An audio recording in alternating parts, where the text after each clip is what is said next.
Hello everyone, welcome to my channel English talks with doctor Sumit दैया।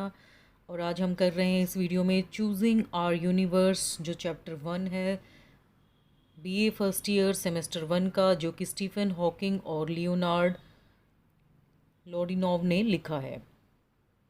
तो Stephen Hawking के बारे में जानते हैं। स्टीफन हॉकिंग कैम्ब्रिज विश्वविद्यालय के एक भूतपूर्व प्रोफेसर हैं जो कि मैथ्स पढ़ाया करते थे। और इनकी ब्रीफ हिस्ट्री ऑफ टाइम बहुत ही फेमस बुक है, जो पूरी की पूरे संसार में बहुत ही वैल्यूएबल बुक है। लियोनार्ड लॉडिनोव जो है वो एक अमेरिकी फिज़िक्स के जो लेखक हैं, और इन्होंने बहुत सारी मूवीज़ भी जो हैं लिखी हैं। तो इन दोनों ने मिलकर ये वाला चैप्टर लिखा है। तो आइए करते हैं हम choosing are universe.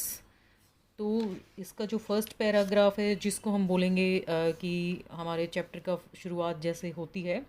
According to the Boshango people of Central Africa, in the beginning there was only darkness, water, and the great god Bumba.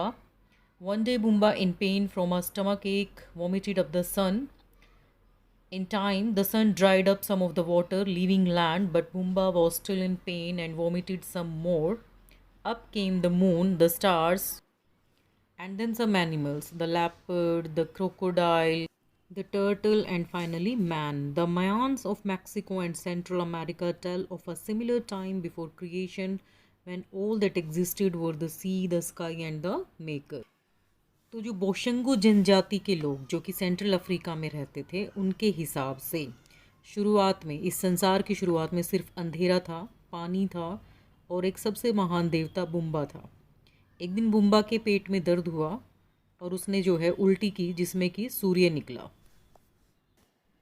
तो समय बीतने के साथ सूरज ने क्या किया, उसने कुछ पानी को सुखा दिया, और पानी जब सूखा तो कुछ ज़मीन जो है वो निकल आई। लेकिन बुम्बा को अभी भी दर्द था और उसने और भी उल्टी की। फिर चंद्रमा, तारे और कुछ जो है पशु निकले, जैसे कि लेपर्ड, चीता, क्रोकोडाइल, मगरमच्छ, टर्टल, कछुआ और अंततः इंसान। The Mayans of Mexico and Central America tell of a similar time before creation when all that existed were the sea, the sky and the maker. Mexico की भी जो जनजाति है मयान्स, वो भी जो, और सेंट्रल अमेरिका की भी, वो भी एक ऐसी ही बात बताते हैं कि सबसे पहले शुरुआत में सिर्फ समुद्र था, आकाश था और उसको बनाने वाला था। तो इस पैराग्राफ में हमने सीखा कि जो सेंट्रल अफ्रीका के लोग, मैक्सिको के मयान्स और सेंट्रल अमेरिका के लोग भी ये कहते हैं कि सबसे शुरुआती दौर में इस यूनिवर्स के सिर्फ और सिर्फ पानी ही पानी था हर तरफ, और धीरे धीरे बाकी चीज़ें एग्जिस्टेंस में आई।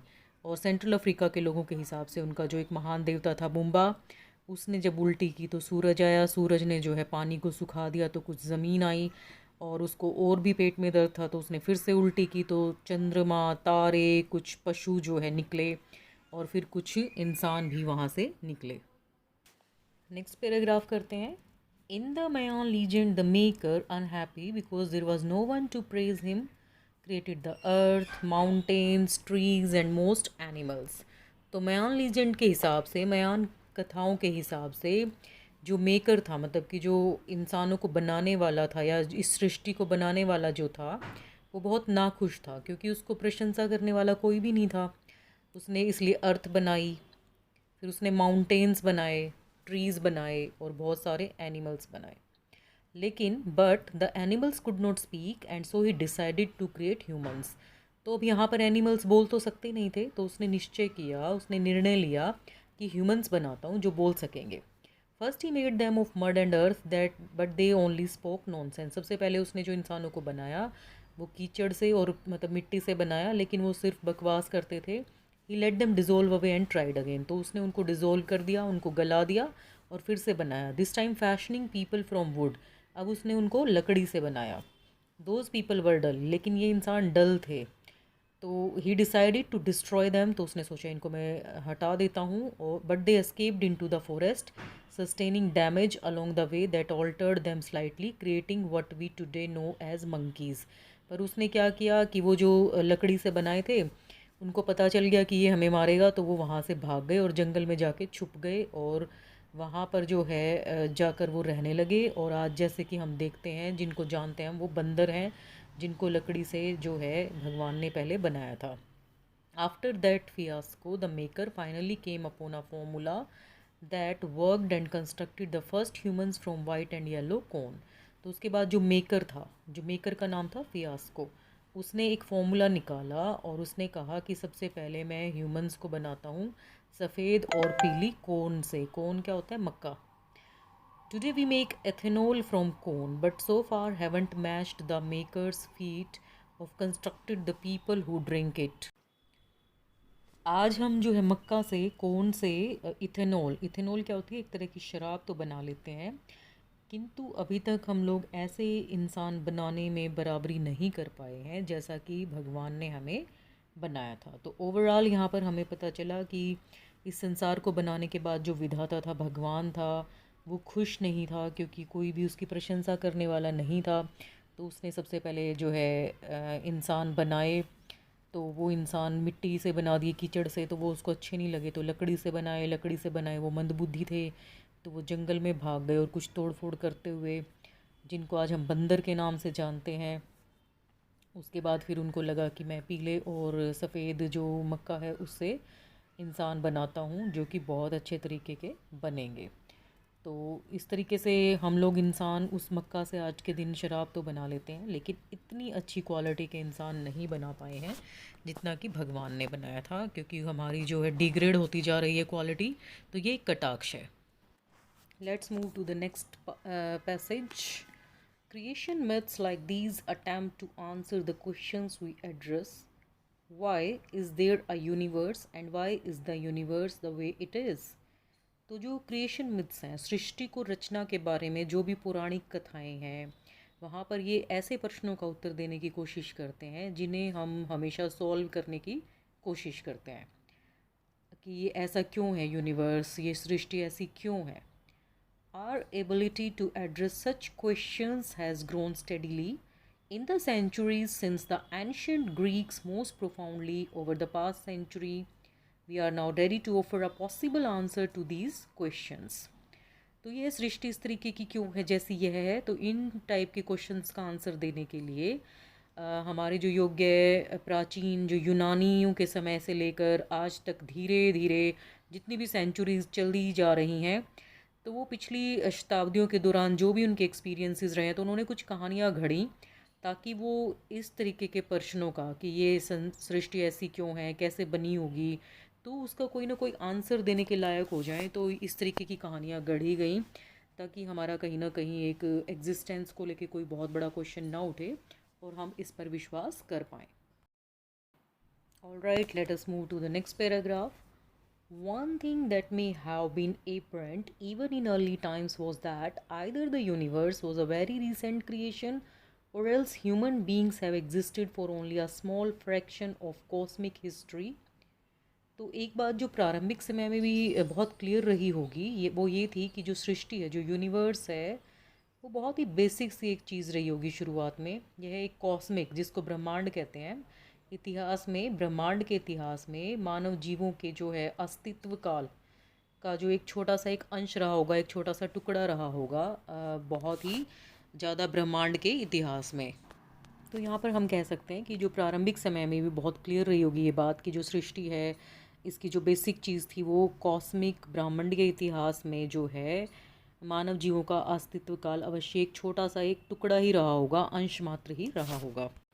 That's because the human race has been improving so rapidly in knowledge and technology that if people had been around for millions of years, the human race would be much further along in its mastery. ऐसा इसलिए भी हुआ होगा क्योंकि मानव जाति ने ज्ञान और तकनीकी के क्षेत्र में देखो इतनी जल्दी से प्रगति की है कि अगर मानव जो है वो लाखों लाखों वर्षों से धरती पर रह रहे होते तो मानव अपनी दक्षता में कहीं और भी आगे पहुंच गई होती। ये जो है हम जो ये पढ़ते आ रहे हैं ना लोगों की पौराणिक कथाएं, उसके हिसाब से ये सारी की सारी बातें हैं, ये लोगों की पौराणिक कथाओं के हिसाब से ये सारी बातें कही गई हैं। So, according to the Old Testament, God created Adam and Eve only 6 days into creation. Bishop Usher, Primate of all Ireland from 1625 to 1656, placed the origin of the world, and more precisely at 9 in the morning on October 27, 4004 BC. We take a different view. that humans are a recent creation but that the universe itself began much earlier, about 13.7 billion years ago. The Old Testament जो है ये Bible को ही the old testament कहा जाता है बच्चों।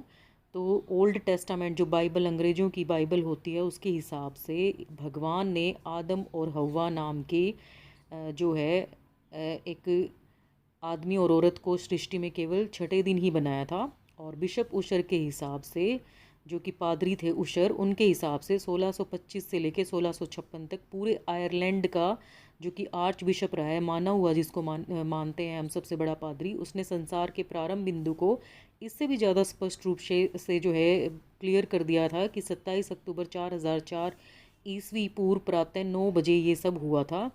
और हम इससे एक भिन्न प्रकार का विचार रखते हैं, अलग तरीके का विचार रखते हैं कि मानव जीव जो है वो एक रीसेंट रचना है, वो अभी जो है रचित हुई है। लेकिन ये एक सृष्टि बहुत पहले ही शुरू हो गई थी, लगभग 13.7 बिलियन सालों पहले। तो मतलब बाइबल के हिसाब से हम ये कह सकते हैं आदम और हव्वा का जन्म सिर्फ 6 दिन के बाद ही हुआ था सृष्टि बनाने के बाद। लेकिन जो पादरी अशर हैं वो इस चीज़ को जो कि आयरलैंड में सबसे ज़्यादा माने जाते हैं, जो सबसे बड़े पादरी हैं, उनके हिसाब से जो है 1625 से 1656 में जो है कहते हैं वो कि पूरे आयरलैंड का जो संसार का प्रारंभ बिंदु जो है वो इससे भी ज़्यादा स्पष्ट रूप से निश्चित कर दिया गया था, जो कि 27 अक्टूबर 4004 ईस्वी पूर्व प्रातः 9 बजे पूरे संसार का जन्म हुआ था उनके हिसाब से। तो इस तरीके से हम ये नहीं मान सकते कि इंसान जस्ट अभी ही जो है क्रिएशन में आए हैं। तो हम ये कह सकते हैं कि सृष्टि जो है वो बहुत पहले शुरू हो गई थी, मानव के शुरू होने से भी पहले। तो कुछ लोग कहते हैं कि मानव जो है वो बाद में आए हैं, सृष्टि उससे बहुत साल पहले 13.7 बिलियन वर्ष पहले ही शुरू हो गई थी। तो ये भिन्न भिन्न विचार हैं, भिन्न भिन्न मत हैं, भिन्न भिन्न प्रथाओं के हिसाब से।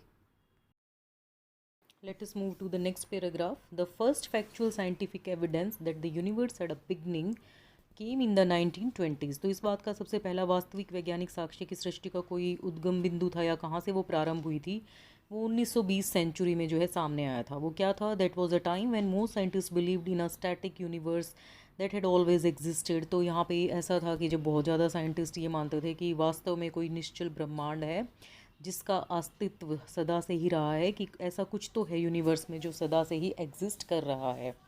The evidence to the contrary was indirect based upon the observations Edwin Hubble made with the 100-inch telescope on mount Wilson in the hills above Pasadena California. तो यहाँ पर जो है इसके विपरीत दिए जाने वाला एक प्रूफ था, जो कि एक अप्रत्यक्ष प्रूफ था कि एडविन हबल ने जो है अपनी ऑब्जर्वेशंस के द्वारा पाया था कि उसने कैलिफोर्निया के पासाडेना नामक नगर के ऊपर की तरफ जो है पहाड़ियों में माउंट विल्सन नामक पहाड़ पे जो है पर्वत की चोटी पे 100 इंच के टेलीस्कोप के साथ किए थे ये observation. By analyzing the spectrum of light they emit, Hubble determined that nearly all galaxies are moving away from us, and the farther away they are, the faster they are moving.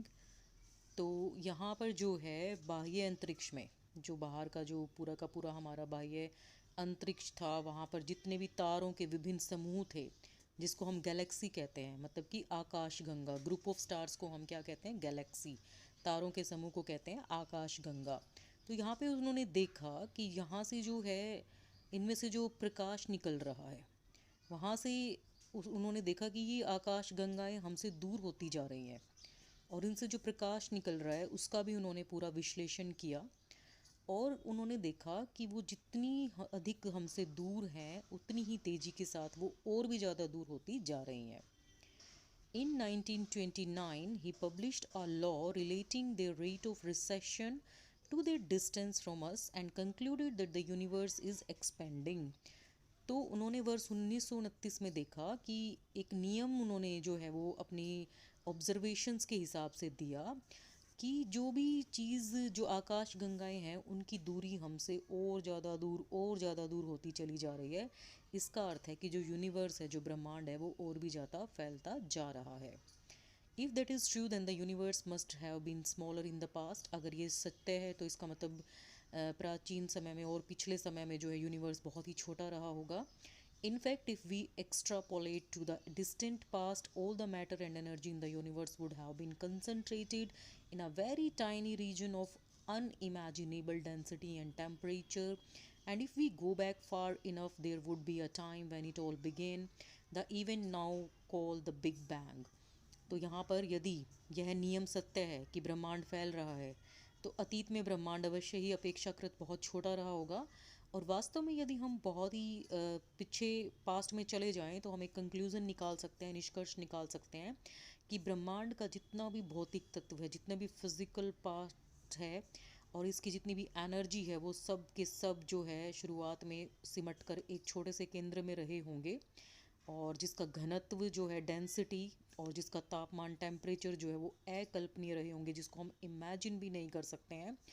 और यदि हम अतीत में पर्याप्त रूप से दूर चले जाएं तो हम एक ऐसे समय पर आ पहुंचेंगे जब यह सब प्रक्रिया शुरू हुई थी, और उस प्रक्रिया को अब हम आज बिग बैंग के नाम से जानते हैं। तो ये बिग बैंग थ्योरी साइंस में भी आती है कि पहले यूनिवर्स बहुत ही छोटा रहा था, लेकिन धीरे धीरे वो इतना फैलता जा रहा है कि बड़ा होता जा रहा है।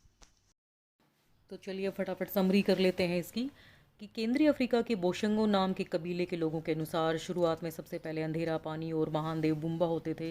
एक दिन बुम्बा के पेट में दर्द होता है तो वो उल्टी करके अपने मुंह से सूर्य को बाहर निकाल देते हैं, और फिर कुछ समय के बाद सूर्य ने पानी को सुखा दिया जिससे धरती नजर आने लगी। लेकिन बुम्बा को अभी भी पीड़ा थी पेट में और उसने कुछ और उल्टी कर दी, तो इस बार चांद सितारे बाहर आ गए और फिर कुछ जानवर जैसे कि तेंदुआ, मगरमच्छ, कछुआ और अंत में मानव। मेक्सिको और केंद्रीय अमेरिका में रहने वाले माया कबीले के लोगों के हिसाब से सृष्टि की रचना में सिर्फ एक ही बात वो कहते हैं कि जिन चीज़ों का अस्तित्व था वो थी समुद्र, आकाश और संसार को रचने वाला विधाता। तो माया लोग के लोगों के अनुसार जो है विधाता अप्रसन्न था क्योंकि उसकी प्रशंसा करने वाला कोई नहीं था। तो उसने धरती, पर्वत, पेड़ों को जो है जानवरों की रचना की, लेकिन ये कोई भी बोल नहीं सकते थे, तो उसने मानव की रचना की कीचड़ और मिट्टी से, लेकिन ये बेतुकी बातें करते थे। तो उसने उनको घोलकर फिर से जो है कोशिश की। इस बार उन्होंने लकड़ी से बनाया, तो ये लोग मंदबुद्धि थे, तो इनको भी नष्ट करने का निर्णय जो है विधाता ने लिया। लेकिन ये लोग जो है भाग गए एक जंगल में, और ये आज के दिन जिनको हम मंकीज़ के नाम से जानते हैं वो हो गए। तो अब विधाता ने जो है एक सफ़ेद और पीले नाम के मक्का से जो है वो इंसानों को बनाया, और आज देखो कितना बड़ा कटाक्ष है कि उससे हम उसी मक्का से हम आज शराब तो बना लेते हैं, लेकिन उतने अच्छे इंसान नहीं बन पाते हैं जितने अच्छे हमें विधाता ने बनाया था। और यूनिवर्स की रचना के बाद जैसे कि पौराणिक कथाओं में बताया गया है, ये हम क्यों पढ़ रहे हैं, क्योंकि इससे हमें कुछ ना कुछ प्रश्न मिल जाते हैं कि इस यूनिवर्स का, इस ब्रह्मांड का कैसे जो है शुरुआत हुई, कैसे इसका विस्तार हुआ। तो एक बात जो प्रारंभिक समय में भी स्पष्ट हो रही होगी वो ये कि सृष्टि बहुत ही हालिया रचना में रही होगी। कॉस्मिक जो है वो ब्रह्मांडीय इतिहास जो है वो एक छोटा सा अंश रहा होगा शुरुआत में, और मानव जो है वो बाद में आया होगा। अगर मानव बहुत शुरू में आ गया होता तो आज ज्ञान और तकनीकी के क्षेत्र में हम और भी बहुत ज़्यादा आगे पहुंच गए होते। और द ओल्ड टेस्टामेंट जो कि बाइबल है उसके हिसाब से ईश्वर ने आदम और हव्वा को जो है सृष्टि बनाने के 6 दिन के बाद ही बना दिया था। लेकिन जो बिशप उशर हैं, जो कि आयरलैंड के सबसे जाने माने बिशप हैं, पादरी हैं, उनके हिसाब से जो है इस दुनिया को जो है 27 अक्टूबर 4004 ईस्वी पूर्व में प्रातः 9 बजे बना दिया गया था। तो ये सब के अपने अपने विचार हैं, लेकिन कई लोगों का कहना है कि सृष्टि लगभग 13.7 बिलियन वर्ष पहले बन गई थी। और इस बात का पहला वास्तविक वैज्ञानिक साक्ष्य ये है कि सृष्टि का कोई उद्गम बिंदु बिंदु था। उसके हिसाब से 1920 के दशक में एक ऐसी बात आई कि वास्तव में ब्रह्मांड जो है वो शुरू से ही था। तो कैलिफोर्निया के पासाडोना नामक नगर के ऊपर एडविन हबल ने जो है पहाड़ियों में स्थित एक अपना टेलीस्कोप लगाया, और माउंट विल्सन नामक पहाड़ की चोटी पर उन्होंने अपनी टेलीस्कोप दूरबीन लगाई और वहाँ से बहुत ज़्यादा ऑब्जर्वेशंस की। तो उन्होंने देखा कि जो तारों का समूह होता है, जिसको हम आकाश गंगा कहते हैं, इंग्लिश में हम गैलेक्सी कहते हैं, ग्रुप ऑफ स्टार्स को, वो जो है लाइट एमिट करते हैं, और वो जो है एक दूसरे से दूर होते जा रहे हैं और फैलते जा रहे हैं, और जितना फैल रहे हैं उतना भी ज़्यादा हमसे दूर होते जा रहे हैं। तो यहाँ पर ये चीज़ बहुत क्लियर हो गई कि आकाश गंगाएं हमसे दूर हो रही हैं और ब्रह्मांड हमारा जो है उसका फैलाव होता जा रहा है। और वर्ष 1929 में उसने एक नियम जो है वो लोगों के सामने लाया कि हमारा जो ब्रह्मांड है वो फैल रहा है। और इस ब्रह्मांड के फैलने से तो हम निष्कर्ष ये निकाल सकते हैं, तो ब्रह्मांड सबसे पहले जो है बहुत एक केंद्र बिंदु की तरह रहा होगा। और ब्रह्मांड में जब वो केंद्र बिंदु की तरह रहा होगा तो वहाँ का जो टेम्परेचर, तापमान कितना ज़्यादा रहा होगा और उसका घनत्व कितना ज़्यादा रहा होगा, ये सोचना भी हमारे लिए कल्पना से परे है। तो जो ब्रह्मांड का फैलाव होता जा रहा है एक सेंट्रल पॉइंट से क्योंकि आकाश गंगाएं जितनी भी हैं, जो ग्रुप ऑफ स्टार्स है वो फैलते चले जा रहे हैं, तो उसको एक नाम दिया गया बिग बैंग। इसको बिग बैंग थ्योरी के नाम से भी जो है विज्ञान में पढ़ाया जाता है। तो कुल मिला के चूजिंग आवर यूनिवर्स में कि हमारा ब्रह्मांड जो है वो हमने कैसे मिला, तो वो सब का सब जो है बिग बैंग थ्योरी पर डिपेंड करता है। तो ये था हमारा चूजिंग आवर यूनिवर्स।